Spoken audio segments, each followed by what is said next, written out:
kuna maelekezo nimepewa. Bwana Yesu asifiwe. Haya maelekezo yako katika sehemu kubwa 3. Japo yana vipengele vingi. Nikisha kuambia nitakuwa nayaachilia kidogo kidogo. Haya maelekezo yako kwenye mambo 3. Jambo la kwanza, dunia inapita, sio mahali pako. Dunia inapita, sio mahali pako. Unapokuwa ndani ya basi inakuwa ya thamani basi, lakini ukishafika hata ugeuki nyuma kuona basi, hii basi nzuri, ina matairi mazuri, hauwezi tena kuisifia. Ukishafika basi, sikiza nikwambie, dunia inapita. Mungu ametuweka duniani ni ili tumtumikie tu. Tumtumike tu basi. Tumpendeze yeye tu. Hatuna kazi nyingine duniani isipokuwa kumtumikia Bwana. Yesu akawaambia, mwana wa Adamu hana pa kulaza kichwa chake. Mbweha wana mapango, ndege wa angani wana viota. Mwana wa Adamu hana mahali pa kulaza kichwa chake, wala hana mahali pa kula. Duniani sio mahali pako. Bwana ameniagiza niwaambie watakatifu mlioko duniani, niwakumbushe, duniani sio mahali penu. Msijiwekeze hazina duniani. Wekeni hazina mbinguni kwa njia ya kuipeleka injili ya mabadiliko mbele. Nilitangaza mpango wa kununua chombo cha kutafsiri lugha duniani. Watu wametoa sadaka wakaishia njiani, wakakwamia hapo, wametoa kwa uchache. Hilo jambo halijafikiwa. Dunia sio mahali pako. Usiinamie familia yako. Inapita, watakuzika wewe, watoto watabaki, wataendelea na maisha yao ya kanjanja, watafanya ukanjanja duniani. Jirinde mwenyewe. Pambania hazina ulizo tangu umeokoka. Ulimwekea Mungu amana, usije ukapoteza amana ulionayo. Ulikuwa unaomba sana zamani, ulikuwa unajitoa mno, usipoteze sadaka zako kwa mageuko ya njiani. Usimwasi Bwana kwa mapito magumu njiani. Dunia sio mahali pako, ni wageni na wapitaji sisi. Bwana ameniagiza niwakumbushe hayo. Dunia sio mahali penu. Acheni roho ya visasi, acheni ukaidi, mpeni Bwana mali zenu, toeni bila kujihurumia. Tunapita, mtakuja kuyakumbuka ya maneno. Jambo la pili, shetani sio adui yenu. Shetani sio adui yenu. Na wakumbusha watakatifu mlioko duniani, katika maono niliambiwa na Bwana, waambie watakatifu, shetani sio adui yao. Shetani sio adui. Shetani ni mshtaki. Na wakumbusha, shetani sio adui yenu. Kwa hiyo shetani hakemewi tu kuna kemea. Shetani anapingwa kwa mwenendo wa kazi yako njema kwa Bwana. Haumpingi kwa maneno, maana yeye mifumo yake aliyoitengeneza mpaka akawa shetani ni kwa njia ya fedha na maisha ya dunia hii. Amejigawanya umo. Kwa unaweza ukasema shetani adui yangu, toka. Shetani amejigawanya kwenye ofisi. Shetani amejiweka kwenye mke. Shetani amejiweka kwenye mume. Shetani amejiweka kwa watoto. Shetani amejiweka kwenye nyumba. Amejiweka kwenye mahali. Usikilize hicho kitu. Kwa hiyo shetani akiwepo, hakai kama nafsi, anakuwepo kama mifumo. Kupenda maisha, kupenda kula na kunywa kuliko kumpenda Mungu. ubinafsi, umimi ndio shetani wako. Kujilimbikizia mali ndio shetani wako. Angalia sasa hivi unawaza nini? Nikizungumza kwa habari ya kazi ya Mungu, unawaza nini? Nikizungumza kwa habari ya ujenzi wa kituo cha kusanyiko la Mungu, unawaza nini? Kile unachowaza ndio shetani wako. Mambo yako ya nyumbani hayakwami, shughuli zako hazikwami, ila kazi ya Mungu inakwama na wewe upo. Ndio shetani huyu amekaa kwako. Kwa hiyo shetani sio adui yako. Adui yako ni mwili wako. Adui yako ni mwili wako. Adui yako ni mifumo unayoipenda. Unapenda nini sana? Unapenda vitu gani? Nakwambia kama Bwana alivyoniagiza. Bwana akaniambia waambie watu wote duniani wanaotaka kuja kwangu wajue shetani sio adui yao, shetani ni mshtaki wao. Kwa hiyo wanashtakiwa wateule mchana na usiku mbinguni kwa Bwana. Mnashtakiwa kwa Bwana usiku na mchana. Yesu akasema jifunzeni kwangu, mimi ni mpole na mnyenyekevu wa moyo. Ninyi ni wapole? Ni wapole? Ni wakali, wakaidi, wakorofi, wenye kujipenda wenyewe, msiotii, hamtaki kufuata maelekezo. Jambo la tatu, Bwana akaniambia, japo nimekwisha kulisema,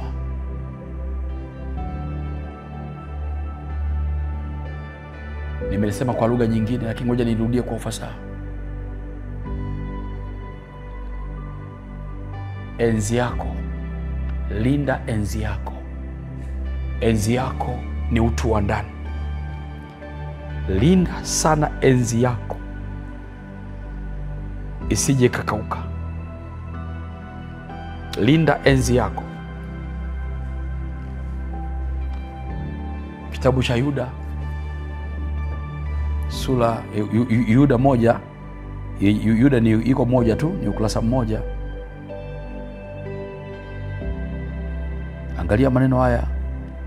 Enzi isipolindwa, Bwana akaniambia waambie wateule walinde enzi zao. Lindeni enzi, wateule wa Mungu. Lindeni enzi.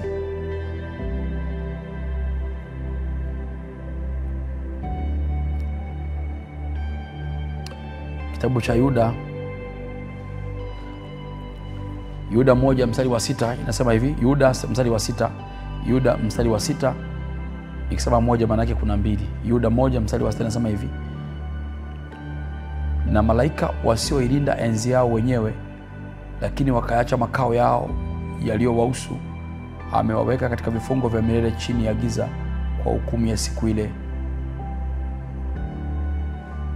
Ukiendelea mbele mstari wa 10 unasema, lakini watu hawa huyatukana mambo wasioyajua na mambo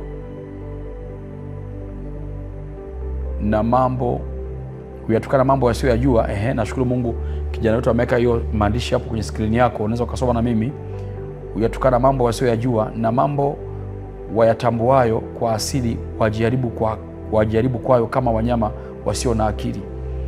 Maana yake mnayatukana mambo ya Mungu msioyajua, mnamtukana Mungu bila nyinyi kujua kama mnamtukana.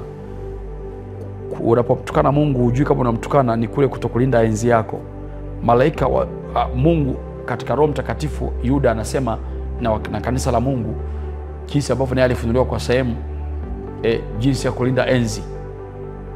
Usipolinda enzi yako, Bwana ameniagiza nikwambie, usipolinda enzi yako, wavamizi watakuja, utajua, na utakaukiwa vito vya maji. Utajikuta tu unawategemea wanadamu. Unajua kwa nini unapambania sana maisha na una hali ngumu ya kiuchumi, una magonjwa, una mateso? Ni kwa sababu tumaini lako liko kwa wanadamu. Yeremia ile sura ya 17 mstari wa 5, maandiko yanasema amelaaniwa mtu amtegemee mwanadamu, amfanyie mwanadamu kwa kinga yake, na moyoni mwake amemwacha Bwana. Atakuwa kama fukara nyikani, hataona mema atakapomjilia. Atakaa katika nchi ya chumvi yenye ukame. Amebarikiwa mtu amtegemeaye Bwana, amfanyaye Bwana kwa kinga yake. Amfanyaye Bwana kwa kinga yake. Atakuwa kama mti uliopandwa kando kando ya vijito vya maji, hataona hali ya jua wala majani yake hata nyauka. Kwa nini? Huo mti umepandwa kando kando ya vijito vya maji. Bwana Yesu asifiwe sana. Sasa Kwa hiyo